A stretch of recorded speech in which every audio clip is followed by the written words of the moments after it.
Panel. Now, I come from Singapore, a political desert.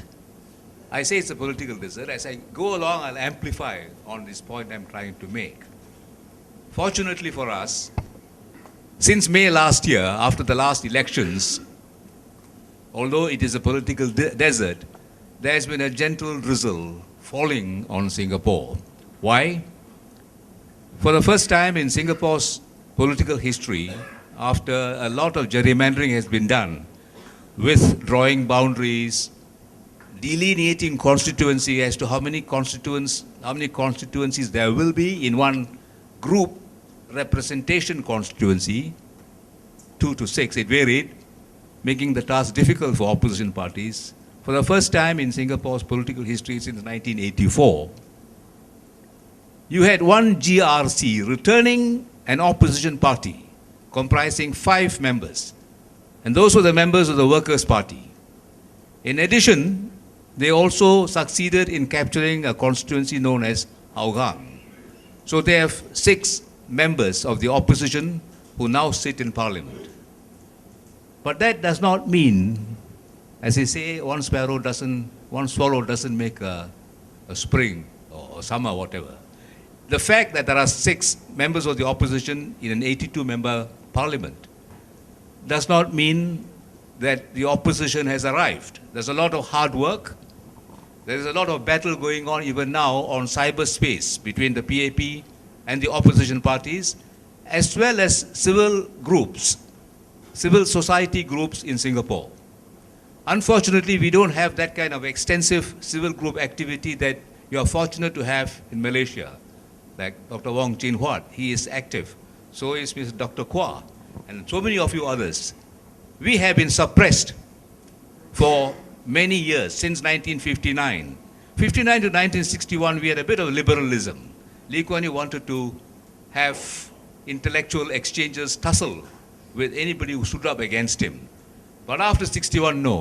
He didn't want to waste time disagreeing or debating with the opposition parties.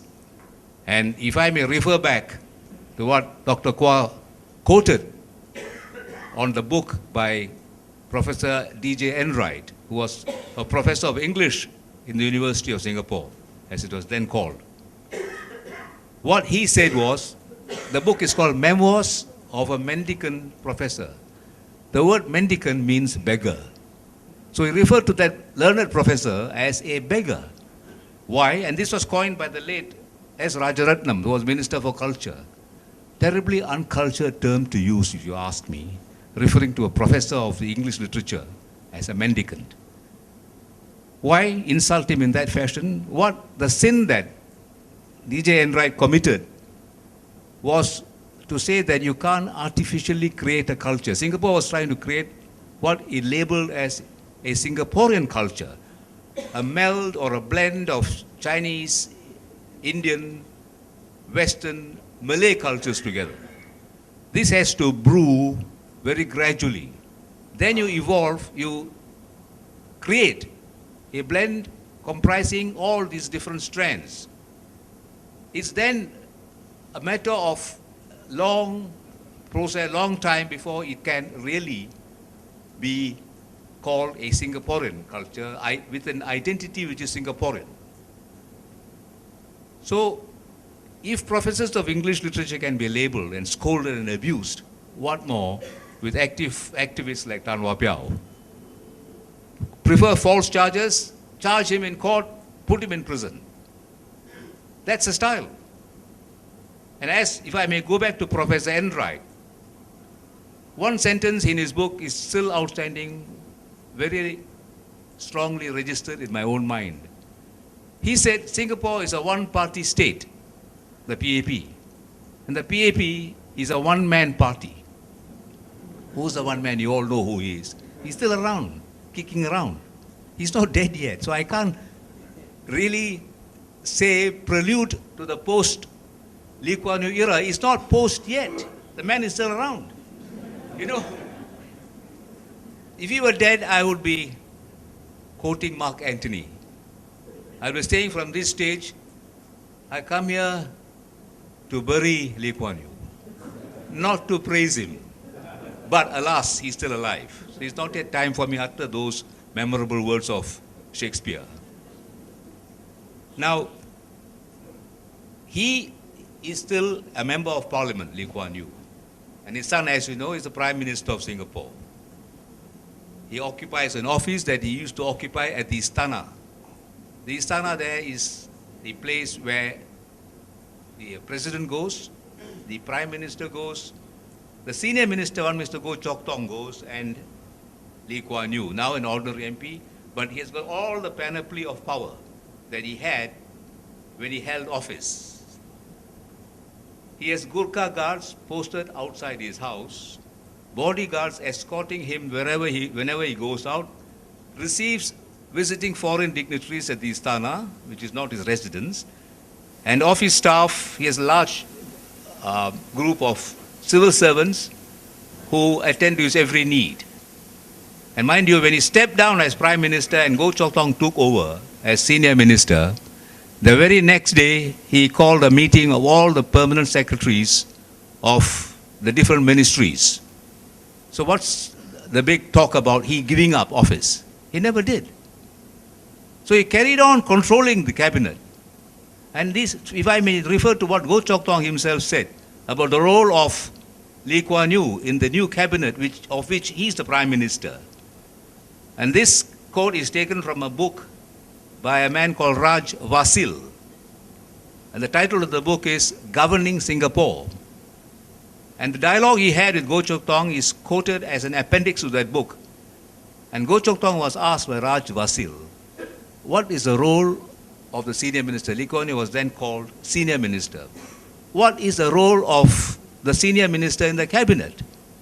And his answer was, Goh Chok Tong, and he was quite frank, I believe, he said, we, the new cabinet comprising young ministers, every Wednesday we meet up over lunch. And then we brainstorm each other. We hold a meeting, we brainstorm each other. After that, we call the Senior Minister in. The Senior Minister will then take over the chair. That means he chairs that meeting. Chairs a meeting of ministers who are supposed to comprise the cabinet. He's no more in the cabinet. I mean, maybe in the cabinet, but as in an advisory capacity. He then takes over the chair and he gives us his own views. So at that time, he had not given up his grip on power. And I don't know what made Goh Chok Tong accept the position of Senior Minister, because on the eve of his Goh Chok Tong as Prime Minister, because on the eve of his appointment as Prime Minister, Lee Kuan Yew abused him. How? You know, he called him, first of all, he said, Goh Chok Tong is not my first choice as Prime Minister. He had 3 names mentioned. Tony Tan, who is now currently President of Singapore, Ong Teng Cheong, the late Ong Teng Cheong, who was President of Singapore. Before that, he was NTU Secretary General. And the third person was S. Dhanabalan. And then he said, S. Dhanabalan can't be a Prime Minister of a country which is predominantly Chinese. Ong Teng Cheong, he's all right in Chinese, but he's not terribly eloquent in English, which is a falsehood. He was eloquent in both languages. Tony Tan cannot, because he may want to go back to his banking life. So the fourth choice, this is to quote Lee Kuan Yew's order of priority, fourth choice was Goh Chok Tong. And he also has an impediment in his speech. He speaks as if he has got false dentures, you know. I'm not sure whether he has got false dentures. This is Lee Kuan Yew. And he needs psychiatric help for him to articulate the syllables properly. Can anybody who has been so insulted on the eve of his appointment accept that post? But he did it. And he did it for one simple reason, as I fathom it now, you know, what went on in Lee Kuan Yew's mind. Because he had his son waiting in the wings, as it were, Lee Hsien Loong was going to take over. He reminded me of Napoleon Bonaparte. Napoleon was a man who was short in stature. Kate, as the Malays would say, you know. Whenever he went around reviewing troops, he took with him another general who was shorter than him. So you see, his height and his presence, his bigger than that of the shorter general. Unfortunately for Goh Chok Tong, he was an articulate man. He couldn't pronounce words properly. Some syllables were swallowed, some syllables somehow tumbled out of his mouth. Lee Hsien Loong, eloquent man, good in 4 languages: English, Mandarin, Malay, and I think he knew Russian as well, although I've never heard him speaking. He has studied it, and even went to the extent of trying to write in Jawi, Brilliant guy, but there are other aspects of his character which may not conduce to he being a leader. But today he runs Singapore. So Goh Chok Tong took over as a last choice that Lee Kuan Yew had. But understand the workings of that man's diabolical mind. He was targeting Lee Hsien Loong to be the Prime Minister. So get in somebody in the interim who is not as good as the eventual choice will be. So that's Lee Kuan Yew's style. If you understand him, if you know his character, then you'll know why Singapore is a political desert. But fortunately, the last elections have proved that things are never static. There is an evolution in any society. If you remember the Shah of Persia, he gave everything to the people in Persia, but he was overthrown. If you remember Muammar Gaddafi, why he was thrown out? He gave everything. There was no income tax payable. Petrol was very cheap. But people have to go because the mood, the stage in which societies are evolving is different. So you can't have everything static for an indefinite time. As I said, Lee Kuan Yew still holds power in an indirect, oblique way. He has not given it up. So it is not yet time to sing a requiem to Lee Kuan Yew. Let me just run through very quickly a little bit about Singapore's past. Lee Kuan Yew became Prime Minister in June 1959. After the elections, his party, the PAP, won 43 out of 51 seats. And he won so many because he had the support of the left. And all his cadres and activists were left-leaning at that time. He had the great support of people like Lim Chin Siong, Fong Swee Suan, Jamit Singh, James Puducherry. These are all icons of the left in Singapore. Now, I remember after the elections, Lee Kuan Yew spoke at the Padang. Padang is that large field in front of City Hall. And he said, "Your joys are my joys. Your tears are my tears." Today, the refrain is different. His joys are Singaporeans' tears. Singaporeans' tears are his joy. That's what it has come to. But as I said, from May 2011, the gentle showers have begun to fall on Singapore. You have people sitting up. Thanks to cyberspace and the internet, there is so much of activity going on there that all the humbug, all the untruths, the Straits Times and the Today newspaper put across is being counteracted, is being rebutted. So there is no more fables that these newspapers can put across which Singaporeans have to swallow. No. There is the alternative view.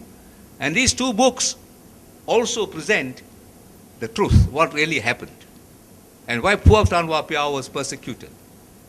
But he stood firm. And today he is before us, telling us his version of what really happened. Now let me go back a little bit in history on the formation of Malaysia.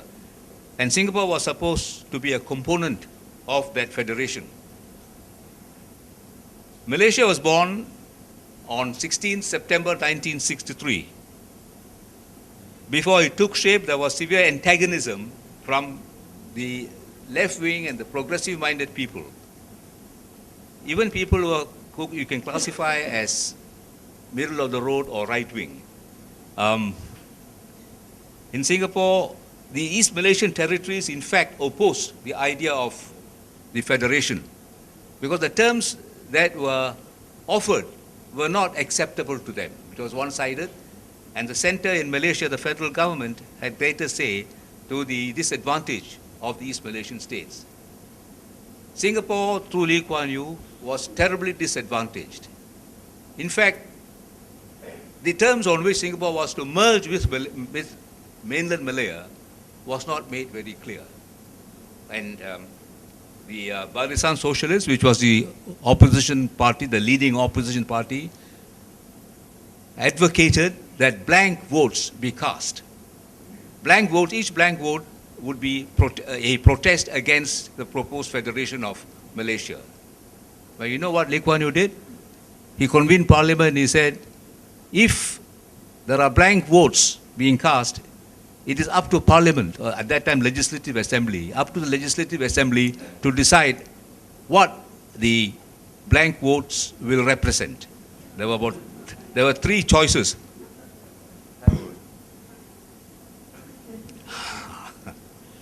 Sorry, I'm not here to tell long stories. I'll be very brief. So, that is classic political chicanery, cheating. The three are terms. The first one was Singapore shall merge on the same terms as the other states of West Malaysia. Then you had, I can't recall exactly, you had terms similar to what was offered to Sabah and Sarawak. And the third one, was to merge according to what the PAP put across. And I think Singapore wanted autonomy in education and labor. So it was totally confusing. The voters did not know what to do. So a large number of them turned up and cast blank votes. And of course, you won't find there was a separate referendum bill passed to allow this kind of merger and this kind of voting to take place. But the Referendum Act has subsequently been taken away from the entire collection of Acts of Parliament of Singapore, because the government would have been ashamed that such a nasty piece of legislation was ever passed. Now, I don't have to repeat to you the detention of political dissidents, nor the defamation suits that were brought against people who disagreed with LKY and the PAP. But what is more telling is the other means adopted by LKY in neutralizing any opposition to his policies. He would send the ISD to raid people's homes. And one of the homes raided was that of a very respectable, noteworthy doctor called Dr. G Raman. Somehow J.B. Jeyaretnam had approached him and tried to persuade him to join the Workers' Party, as he was the president then. Now, G Raman had a sort of neutral approach. He didn't support the PAP. If you don't support the PAP, then like John Foster Dulles said, if you are a friend of my enemy, then you are my enemy. During the Cold War era, that is. So suddenly, G Raman became an enemy of Lee Kuan Yew. He raided the house. So you use this kind of tactics, it will intimidate people. Not only that, income tax letters will come to any man standing against the PAP asking the taxpayer to file returns for X number of years. We need this information. So you see, you are discomforted. You are stressed out. That's a tactic. I remember two students, architecture students, that like Tan Wapia was, his own contemporaries, one Chung Minker and one Chan Kam Shi, who were occupying, renting a flat owned by a man called Tay Keng Soon, a famous architect in Singapore. What Tay Keng Soon did, his sin was, he challenged the government's HDB policy. And he said, look, you're wasting unnecessary money. In sociological terms, these housing board blocks are not conducive to interaction between people who reside in these blocks. You know what they did? They sent inspectors from the Central Narcotics Bureau to raid his apartment. And these two persons, Chan Kamshi and Chung Ming Ke, they were architecture students who subsequently graduated in architecture, unlike Wapiao, because he was completely blocked from finishing his fourth year exam. They stood firm. They asked the inspector who knocked at the door, "Have you got your warrant to search?" He said, "I don't need a search warrant. If you suspect a crime has been committed, we are entitled to go in." Of course, after a while, they could have resisted. They didn't want to use physical force, because then there'll be an additional charge, obstructing a public servant in the execution of his duties. That's from the penal code, you know. That's what it says. So they found nothing there incriminating, but it was an intimidatory tactic. The message was sent to Tay Keng Soon, you don't try to be funny. This is what we will do. Citizenships of people who supported the opposition or who ever stood up against the PAP were deprived. One famous man, multimillionaire Tan Lak Sai, his citizenship got revoked. Why? Because he was sympathetic to Barisan Socialists. This man was a founder, one of the founders of Nanta, Nanyang University. That's the extent to which they go. All right. So I'll wind up. Sorry. I didn't imagine I would take that long. You know? Forgive me.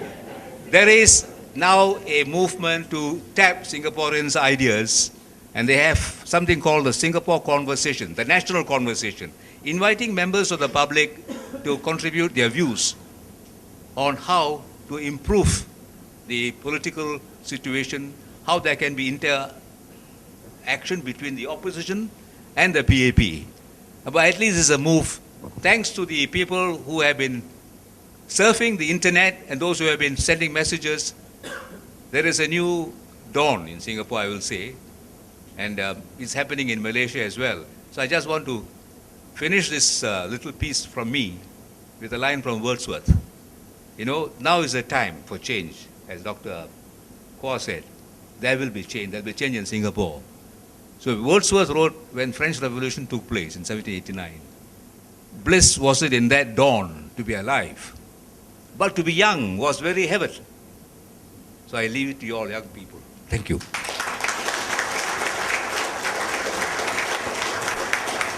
Thank you, Dr. Raman. May I now call upon Wapiao to actually give his 15 minutes